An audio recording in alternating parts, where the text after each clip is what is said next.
Alright YouTubers, this is Tom here. It's my first video on working on vehicles. Today we're going to be doing a lift kit on a 79 Jeep CJ7. So we're going to be doing it outside under my deck. There's not really enough room in my shop for this vehicle to fit in here. So a little about me. I had a Jeep shop for about 7 years. Before that I worked at another shop, a four-wheel drive shop in North Carolina. So my whole life I've been working on cars, and I actually have a trade school degree on auto body, and I've been a hot rodder. So very experienced in lift kits. So pay attention. Alright, so here's the CJ.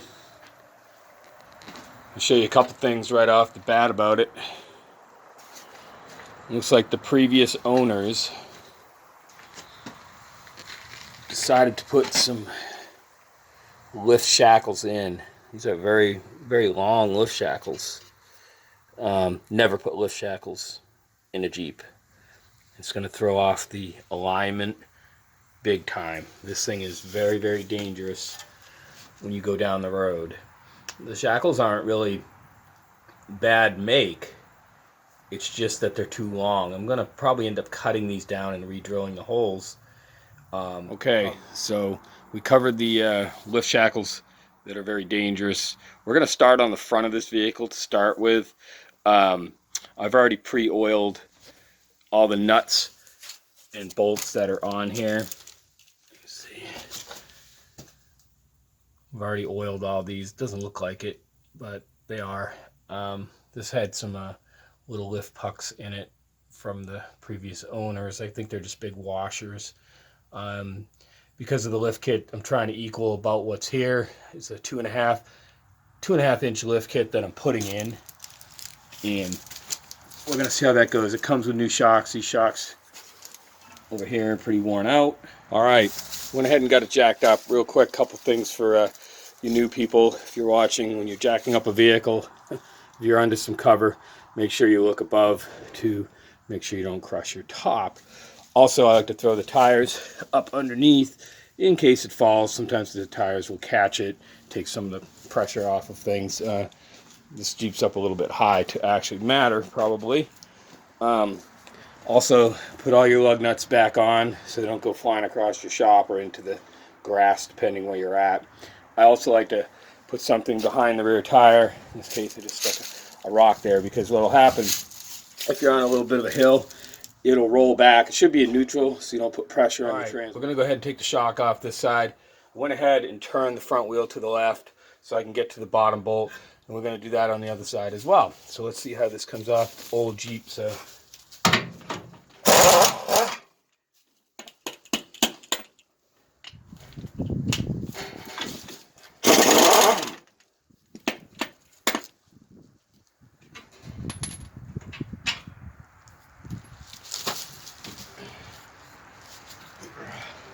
Okay, come off pretty good. You can see some oil down here below this. A lot of times you got oil all over it.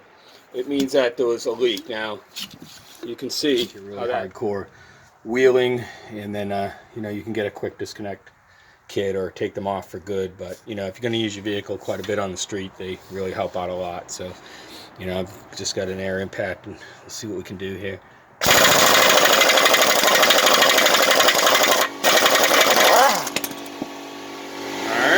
Came right off there.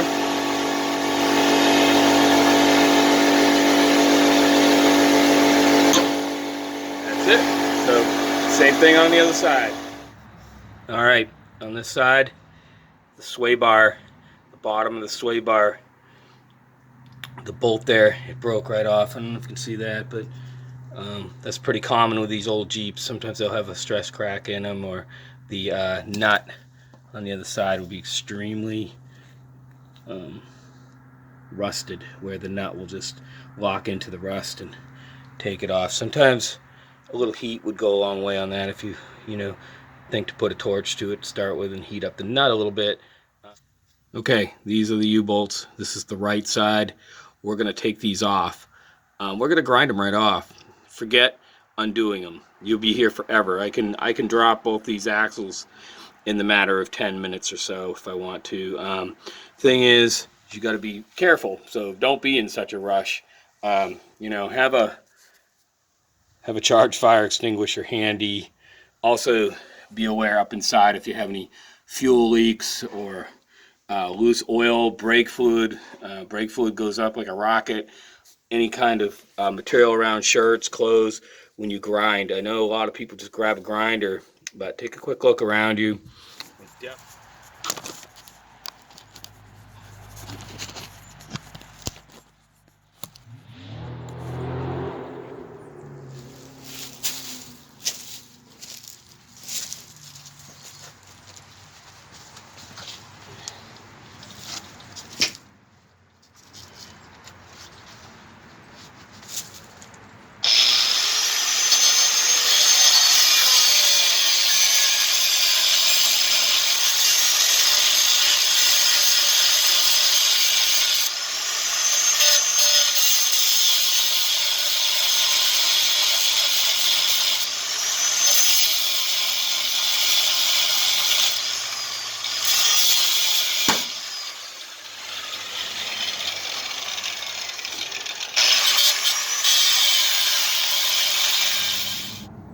Okay, this is what they look like after they pop. Make sure your knees aren't under your hub and your rotor.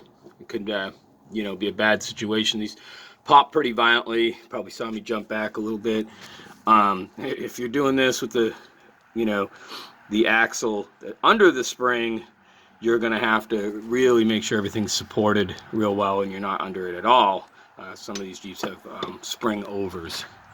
You can see here that I have a jack there anyway, just to make sure that nothing goes too far. So, you know, here you can just beat these out and they fall right out. I mean, it's not a big deal. Like I said, it doesn't take long in this way to take this axle down. I've seen some people unbolting these U-bolts, and you know, there we go. There it is. That didn't take long. You know, the video took a little longer because, you know, I'm not. Okay, I'm still cutting the U-bolts. I lost the last video, so I'm doing this one-handed. So bear with me.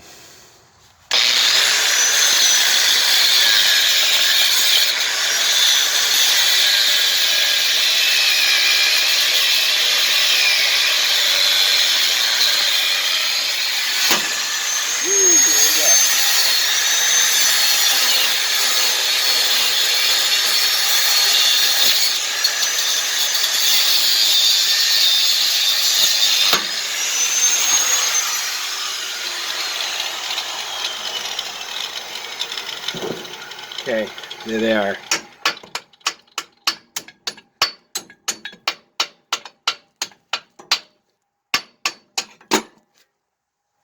There you go. Easy as pie. Okay, so this is the front shackle here. I'm going to take that nut off. I always like to put the nuts on the inside when I put them back together. I don't like the long part on the outside over here. So I put a wrench over here, and I'm going to just zip this right off here.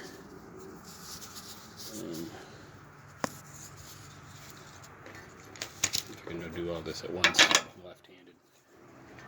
Holding there.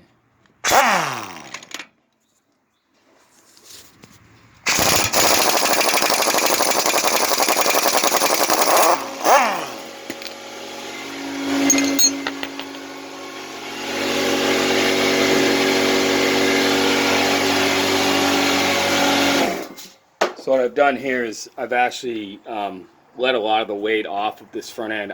When I undo this, I don't want it to spring down. It's a very, very tight nut. So I'm going to go ahead and heat it. Don't heat the bolt, heat the nut. So I've just got a little home torch here. I've actually got a torch set in there too, but we're not going to break that out for this. These really work well. I've had good luck with them. I haven't actually put a breaker bar on each side, but the impact does not want to take this off. So you're going to heat both sides. You want to expand. You want to expand the nut. That's what we're trying to do. Anyway, I'm not going to bore you forever on this either, so I'll get back to you when I have it off. Alright, we got that nut off right there. So it's all, I put it back on a little bit so I can tap this bolt through. A lot of times these bolts are a bear to get through the spring, where you end up almost just cutting it off with a sawzall in the inside of the bracket and then pulling the spring out with what's left of the bolt stuck in the spring, and then drilling through the rubber to take the center out. So anyway, we're going to tap on this and see what happens. Okay, that went right through. Don't expect that kind of success on your project. I hope you do have it, but it's going to be tough. Anyway, I'm going to go ahead and pull this out. Watch your knees. And there we go. So this side's all off. No more spring. And we're going to pull the other side off. And that's about it. One thing I wanted to point out real quick here is that if you don't want a lot of weight on your brake lines, so don't use your brake lines to hold your front end up even. You know, if one, real quick before I forget, the leaf springs front and rear, you know, they have a large bushing hole and a small bushing hole. The large bushing hole is going to go to the mount on the frame. The small bushing hole is going to go front to the shackles, or in the rear to the rear shackles. So this large one is going to go to the mount in the frame, and it's the same back here. The large one is going to go to that frame mount, so don't get it wrong. Alright, boys and girls, the suspension kit has come in. It is a rough country 2.5 inch, like I said earlier in the video.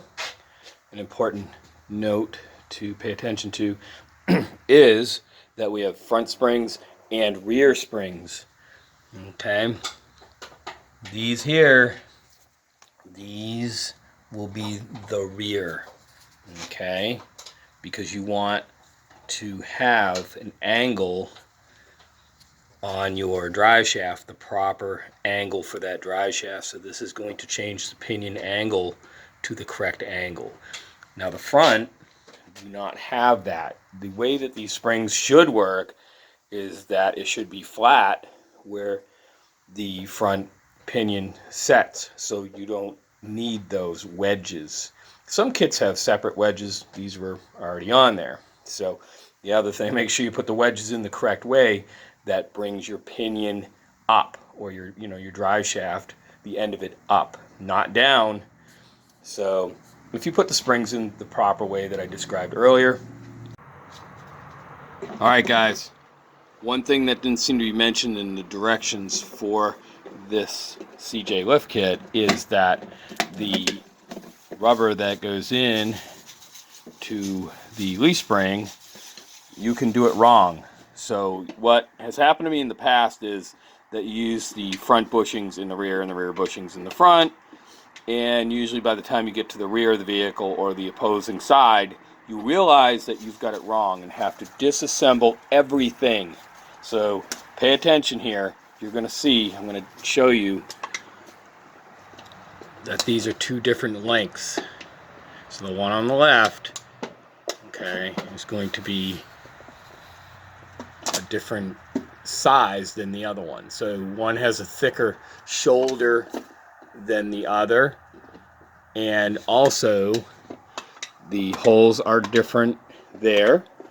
And then to top it off, these are different sizes too. Bushings, the steel bushings that go inside, you can see they're different thicknesses and different roundnesses.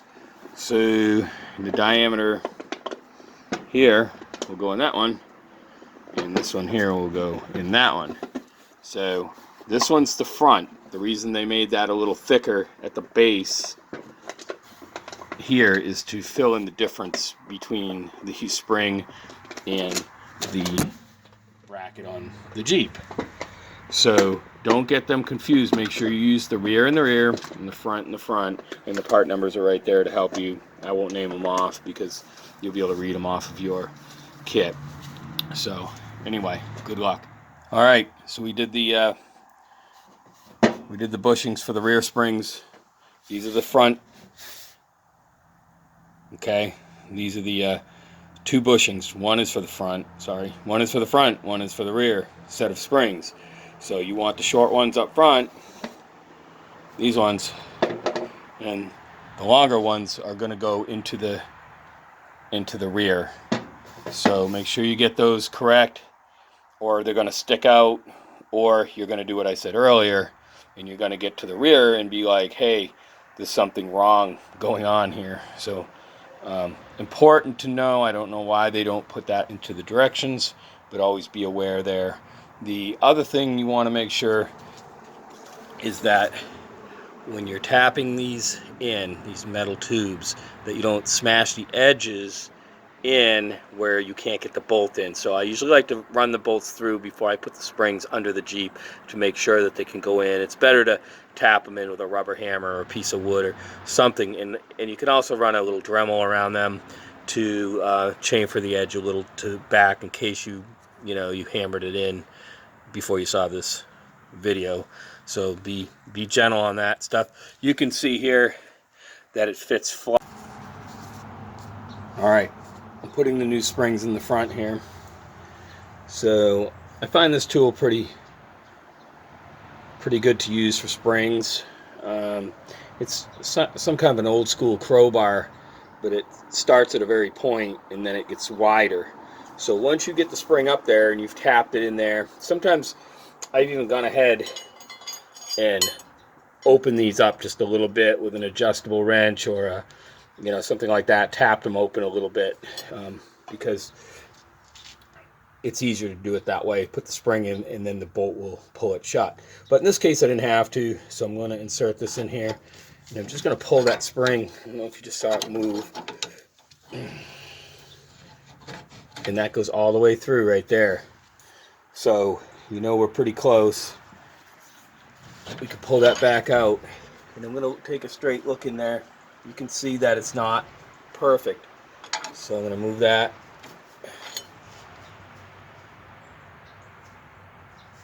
That's looking pretty good. So let's see if I can slide a bolt in. I've lubed this bolt up a little bit. It helps it keep from rusting. And we're just going to see if that'll go in there. Okay, it went in most of the way. I'm going to tap it a little bit. But the thing is here, you don't want to tap it too much, because the other side, the problem being is that that's not aligned on the other side. So we can move the spring a little, and we're just going to tap that right through. We just moved the front of the spring, and that made it line up. You can actually get under the Jeep with a creeper if you're having a little trouble and line it up visually, and then have a friend tap it right through there. The other thing is sometimes you have to twist the spring from the front, so you would come up front.